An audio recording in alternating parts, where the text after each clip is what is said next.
Welcome to Lift Your Story podcast with guests Darrell and Veronica, owners of Alliance Seminars Coaching. Hi everyone, I'm Lori Ann. I'm that gal from Mississauga, Ontario, Canada, and I'm with. I am that guy. I am Roy Miller from Dallas, Texas. Welcome to our Lift Your Story podcast. In this episode, we welcome Darrell and Veronica, and they are from the Alliance Seminars Coaching. Thank you so much for being here with us tonight. Welcome. For having us. Great. So I see you're a veteran-owned, faith-based business. First of all, thank you for your service. Thank you. So that's great. Now you guys do coaching, relationship coaching, correct? Yes. Can you tell us a little bit about that? Sure. We've been married for about 23 years. And, being in the military and Veronica being a military spouse, obviously it brings on challenges that a lot of other couples don't, run into. So we just always wanted to just give back, pay it forward. So we just figured, with all the experience and the things that we've learned, how can we help other couples maneuver through, their relationships? And that's kind of one of the main services that we provide. Yeah, talking about being in the military and, being away from home. I have an uncle that was a career Coast Guard, and, my aunt was stuck with the kids and and they've been married for 50 plus years. And, Wow. They made it work. And, I think it's hard being away from your family, especially the holidays, birthdays, that kind of stuff, and, people that can make it through that, I think, have really got a special relationship, because from what I understand, not a lot of people do make it through that. Like a career. Yes, a lot of people do make it through. One of the things that helped us, we didn't have our first child until Darrell was 1 year out from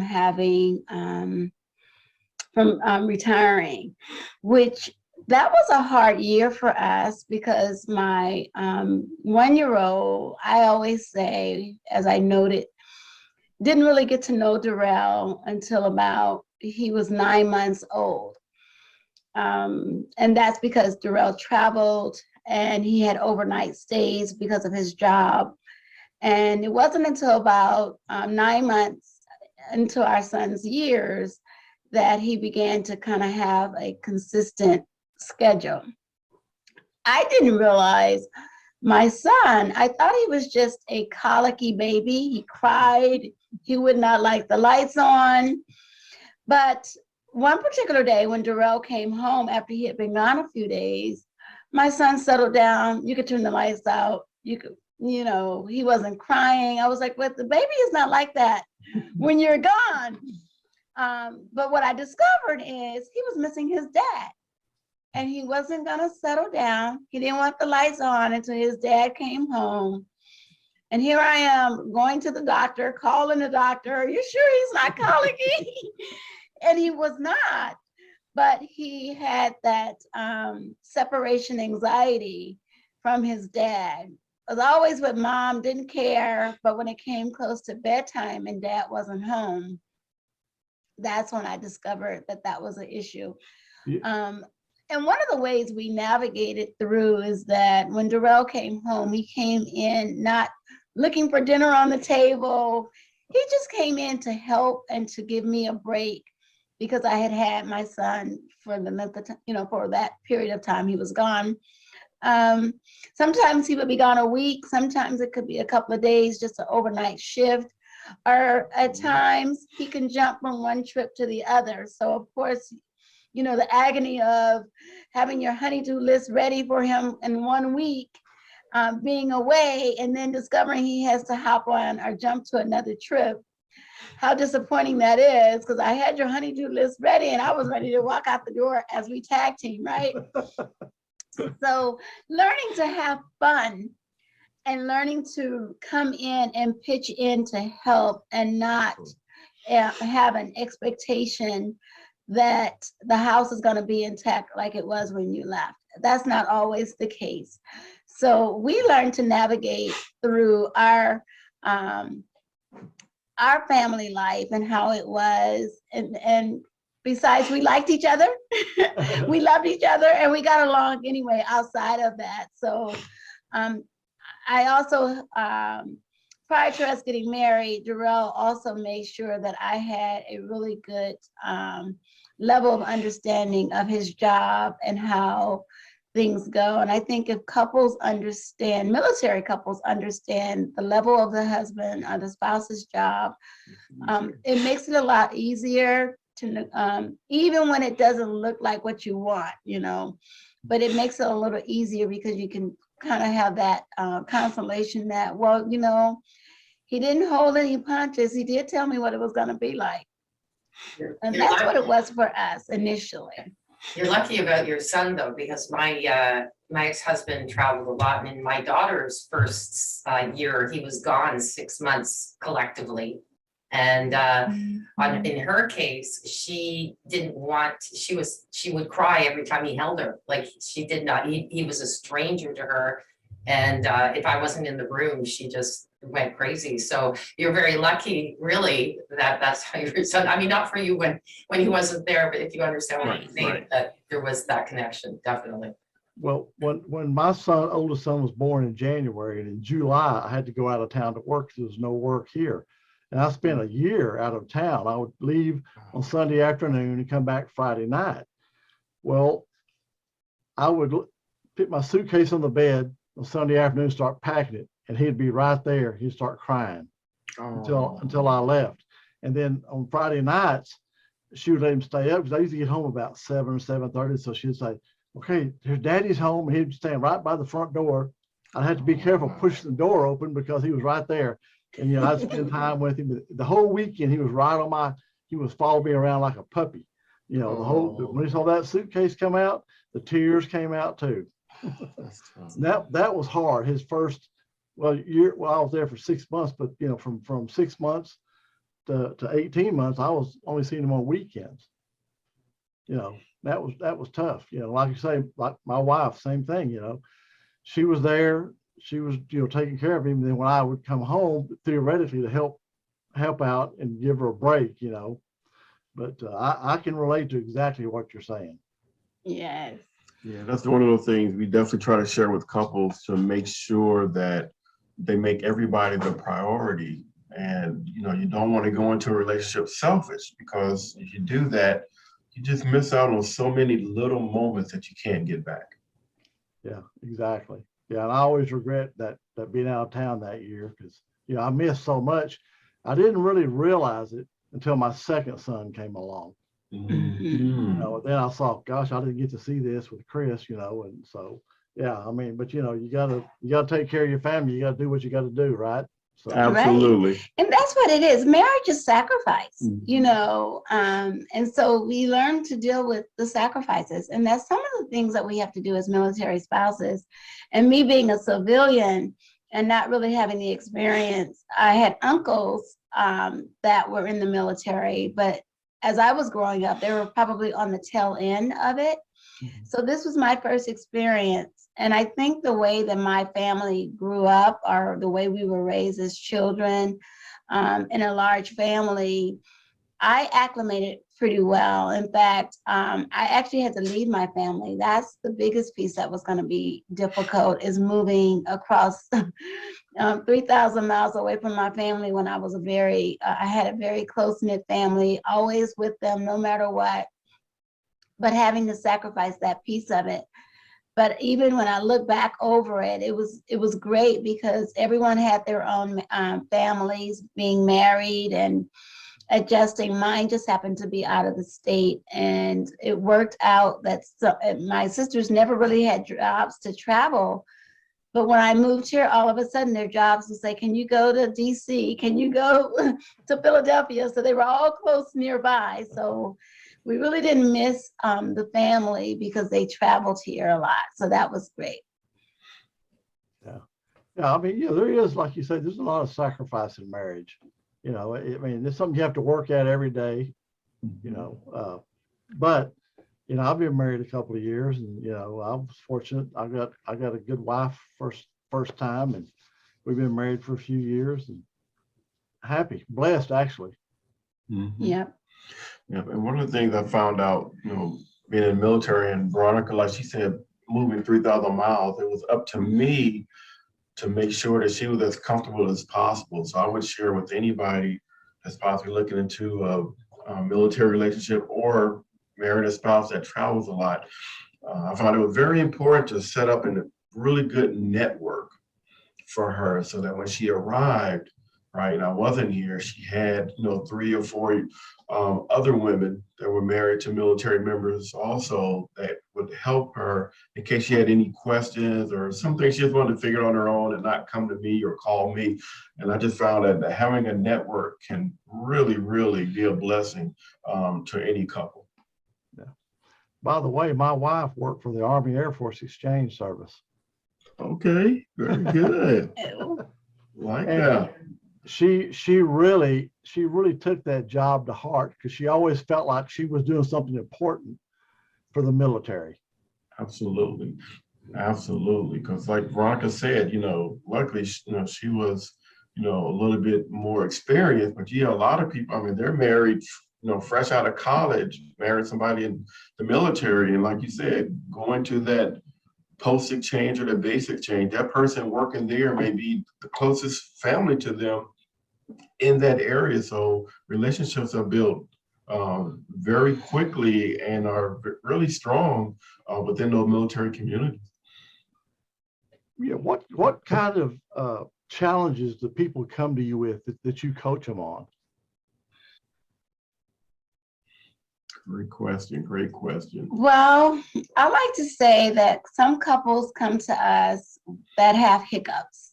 They need a little bit of fine tuning, a little tune, they need a little tune up to refresh the purpose why they got married and to take away, a lot of them have unrealistic expectations That's a big of a one. spouse. That's That's the biggest. And then there's others that sometimes they didn't really get to know each other before they got married. So short-term engagements is an issue because you don't really know someone until you live in the home with them. And being authentic, being your true self, being truthful and honesty are a lot of the key things that happens in marriages that are early on, and even those that are unresolved that can extend to when they're 20 years and still going through the same issues, and just seeking out help. But number one, you have to want to be married. And number two, you have to be willing to change and to be empathetic and understanding of the other person as to who they are. Yeah, it's like you said earlier, you can't be selfish. Mhm. No. And I know for me personally, we're open, honest, and transparent with each other. We don't lie to each other. We don't keep secrets, and we have a total 100% trust in each other. And we've, done that. We kind of developed a lot of that when we were dating. Yes. And then we got married. We just, everything's clear, open, no secrets. So, and this worked for us. It may not for somebody else, but it is for us. That's true. I don't have to sneak in a pair of shoes or a new dress without telling him that I bought it, right? That's a good thing about honesty. So I love that piece of it, Well, it's funny because we were talking to some guys one time, and the guy said, "Yeah, my wife wants the passcode to my cell phone." I go, "So what's the big deal about that?" He goes, "Well, I'm not giving her that. What are you hiding?" Oh, no. I mean, I said, my wife knows I don't have any secrets from her. She can get on my phone anytime. I don't keep anything from her. But I'm surprised at the couples that do have kind of their little individual life outside their married life. Yes. I don't see how that works, but I mean, that's just me. And that's a good point you brought up, Roy. Sometimes, unfortunately, as people come together, they only have those past experiences, right, to use as, a model. And sometimes those models may not have been the best model, but that's what they have. So like you said, you may have a couple that their mom and dad, they were kind of separate in certain things, right? And if they stayed together, like a lot of couples do for the sake of the children, in the back of their mind, they think, okay, that's what a successful relationship looks like, right? Being separate sometimes, having your own stuff, right? But still, being together for those 20, 30 years and not realizing, like I love Veronica always tell people, no, there are no perfect marriages, but you can have a healthy marriage. And healthy marriages do what you said, Roy, which is you break the stereotypes, you create your own mode, but the key is you create a mode that your children and your children's children can build on. Yeah.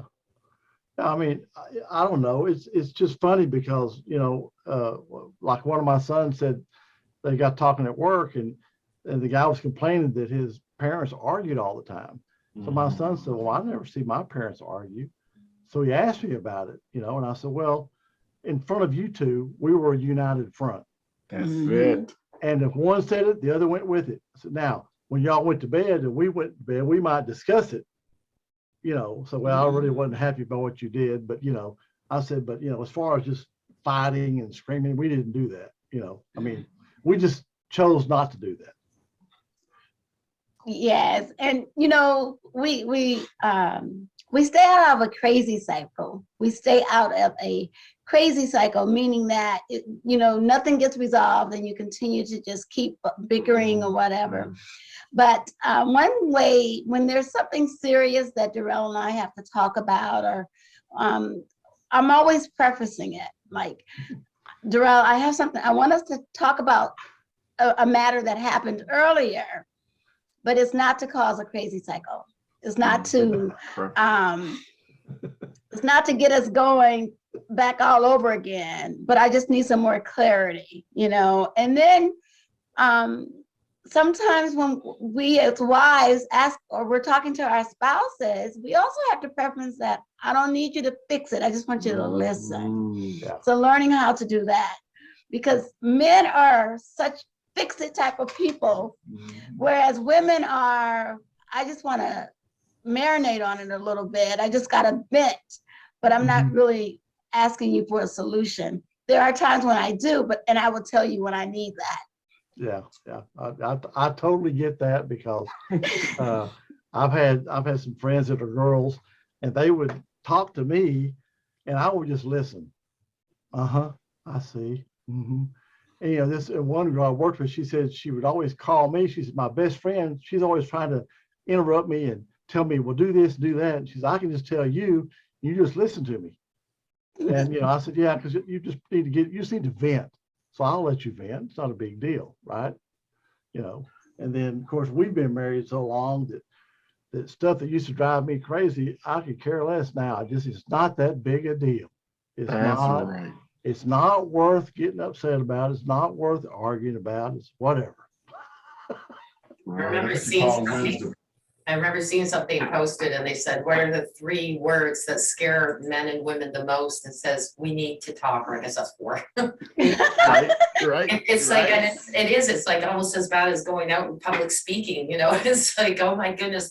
So I like that you said preface it, because I couldn't stand it. My ex used to do that. We need to talk. And I'm going, oh my goodness, no, we don't. Like, I don't want to go there because I always anticipate, which got to the point where even when I was working, if my boss said we need to talk, I would get all like stressed out, even if it was something saying, hey, you're doing a really great job. For me, the initial reaction is, this has got to be bad. It's amazing how things like that just channel our emotions, and we fly off the handle before we can really do it. But I also think we put up our defenses, but I also think it's all about how we go about wanting what you want out of the marriage. One thing I do remember, even in our dating phase, I did tell him, this is what I would like, this is what I don't like. And we actually had a discussion about what it was like for his parents, what it was like with my parents. He came from a divorced family. My parents, by the time we were getting married, they had been married 50 years, going on 50 years. So and even I had several sisters that were married. So we talked about what did we see in other marriages that could be incorporated, Mhm. or what did we see in other marriages that we really want to make sure that we don't add to it. Because sometimes there's bad representations out there of what a marriage is supposed to be. So we wanted to, and by us being faith-based, we really sought out God, as to putting the foundation of our marriage together. And that is one reason why we want people to really understand the foundation of their marriage is what's going to help strengthen them when they do go through some little hiccups or whatever. And that can go, it doesn't always have to be faith-based, how you share, but it could be even for the non-believer.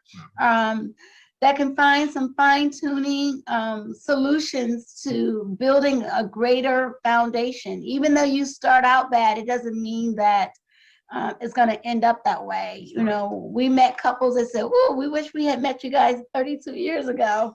Yeah. We're not as bad as we were, but we're thankful that we're where we are, so we can talk about it with you guys. So it's just what you're willing to sacrifice and talk about and realize. The main thing is I do want to be married, and this is what I have to do. So often people get married and think they have to change, but really when people are authentic, they show you who they are when they're dating. So you really know what you're getting. We just miss the red flags. We don't see it because we're too blinded just for the word love. Yeah. Well, it's kind of like us. I always kind of like saying we were dating. We kind of established rules, I guess. I mean, not literally rules, but just things that we agreed on that we're going to do this, we're not going to do this. So then when we got married, we kind of had that base foundation there. And then, of course, once we got married, you have to kind of adjust some of those things. And so, that worked for us. I mean, but it was constantly changing. I always like to say, when you have kids, you're watching your kids grow up, but at the same time, your kids are watching you grow up. Great point. So we were cognizant of that too. Roy, that's such a great point. And that's one thing we share with couples, especially they are either coming into the marriage with children or plan on having children. We remind them that not only are you coming together for yourselves, but you're creating, again, a painting of what others, especially your kids, are going to see. So know that whatever you're teaching them by how you're living, those are the lessons that they are going to learn. And we always share with them that regardless of what your parents had or did not have, that does not dictate what your relationship will be. Like Veronica said, every relationship is about choices, right? The more positive choices, the more collaborative choices that the two of you make, the greater your marriage is going to be. As simple as that. Yeah. Like my son told me, he said, when growing up, I always felt safe, protected, and loved. So I said, well, I'm good. I'm glad to know that, because that's what we're trying to do. And, like we weren't perfect, but we made it through. We're still married. I mean, I married my high school sweetheart, so. Oh, nice. Still married. So. You mutually agree to respect one another. Yeah. And you mutually not only just respect one another, but you show mutual love as well. And it may be on a different day. It may not be the same day, but just understand that I know that he loves me, and I know that he, respects me. And so I have to do the same. So it may not just be today, because so much has gone on in my day, but at the end of the day, we do try to make sure that at night we talk about our day, about the digress. Maybe sometimes, my tone might have been a little different. So I have to explain that wasn't really maybe geared towards you, but I was just really frustrated during the day, and this is during the time now because we're in this pandemic and we're working from home. So when couples came home last year, if they had unresolved issues before the pandemic and they didn't get them solved, a lot of people, we've seen this happen, are either divorced are still struggling, even out of the pandemic, when one spouse is still going to work. There was that other joke that they had, by the end of the pandemic, there's gonna be both the birth rate and the divorce rate will have risen. So it's gonna be one or the other. Exactly. And I like to tell people, it's okay to, some people say, I like to make her mad just for the makeup part. I like to get her I like to get under her feathers so we can make up, some people like that, but whatever floats your boat to make you happy, that's it. Yeah, I don't like the drama, no drama. And one thing we also, Roy, we tell the couple, especially guys, we try to use their tendencies, right, as a strength. So like Veronica said, we talk to a lot of men and they'll say, to the point of, like you said, I like to fix stuff, right? I want to help her, I want to do this. So one of the biggest challenges we give them is, all of you, both of you are going to change over the time. That's just how you are. I said, but here's the greatest challenge, right? If you can find a way to fall in love with every one of your wives' different personalities throughout the relationship, man, you got some pleasant things waiting for you over the years. I totally agree with that. I definitely agree with that. Now, my wife is the most laid back person in the world, but still, yeah. And we've always just tried to be there for each other, as best we could, so it's worked. Yeah. And it's vice versa. We each change, we're ever evolving. Yes. We're, what I liked 10 years ago, I don't like today. I might want something a little deeper. I might want something a little, I might have just outgrown that, whatever it was, and want something more. One of the key other issues that I want to say that we are finding with couples is that they're having an emotional disconnect. They don't feel connected emotionally.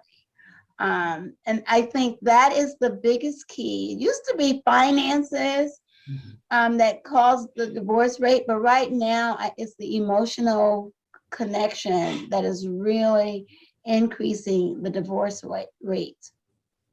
Well, I think in your marriage, even if you got kids and you're working and all this stuff, you still have to keep your relationship together. You can't focus only on everything's about the kids or everything's about the job. You still have to have your relationship. You got to keep it going. So, and I saw that with my in-laws. Whenever they all went off to college and got married and stuff, my in-laws were lost for like 6 months to a year because everything was around the kids. It took them a while to kind of get back. And so when we got married, I told my wife, I said, we have to keep our relationship alive. We don't end up like your parents. Roy, focus on the kids, and we did. So. You brought up a really good point, and that is a lot of couples need to learn how to stay close, right? Yes, you put the kids at a certain level of priority, but like you said, there has to be that balance of all of you because all of you need your needs met. And that's one of the things that, Veronica and I try to tell couples is, those kids are going to be gone eventually, but the two of you are still going to be there. So guess what? Continue to date each other, right? Continue to set aside time. There's nothing wrong with taking care of the kid because you're going to do that. Like you said, Roy, you're going to provide that love and that protection. But man, if you can just keep that dating going, right? It might not be as often as you want, but still keep it going. Like Veronica said, it can definitely keep the fire burning. Yeah, I was going to say that, honey. But I was going to say, part of that dating aspect is keeping the flame burning. And that is through your dating, through your communication, because communication is another key. We're not telepathic to understand what you're thinking. And I think for the most part, a lot of women don't feel like their husbands talk to them. They'll talk to everyone else, but they don't really have a communication among themselves. They may talk to the children, they may talk to neighbors or family members, but they don't feel like they have that connection of communication. Like he just don't just blatantly share. A lot of the husbands, they feel a lot of women may chastise, the husbands feel like their wives are chastising them versus complimenting them, are just making a statement. So they get stoic. They have nothing to say. They lose their voice, and then there's other times when wives lose their voice. So we have to make sure that each spouse have a voice in the marriage. It's not one person making all of the decisions. It's both of you have to make those decisions. Yeah. Well, how can our listeners reach out to you guys? So definitely could reach us through our website, which is allianceseminars.org. They can also reach us on Facebook through Alliance Seminars Coaching. And one thing we do, anybody is looking for coaching, we do provide a 30-minute free discovery session, because sometimes, different coaches, just like counselors, you may have a better fit for somebody else. So we have no problem with doing a 30-minute discovery session. If it doesn't work, we'll recommend, them to others. Yeah, great. Gloria, do you have anything? Good. It was really interesting. And it was lovely having the two of you on here and sharing all that with us. Thank you. Yeah, it was. Yeah. Really enjoyed it. No, thank you for having us. And I just want to give one little secret out to the men that are working from home. Don't get caught into the trap of just putting on whatever you want to put on, right? Surprise your spouse from time to time, put on something fancy, throw on the cologne, even though you may be sitting upstairs and downstairs from each other. So when you walk by at lunchtime, you go, what is that? That's one of those ways to keep the fire burning. Love it. Beautiful. Thank you for that advice. Oh, thanks a lot for being with us. We really appreciate it. Yeah, thank Thank you you. for having us. All right. Bye.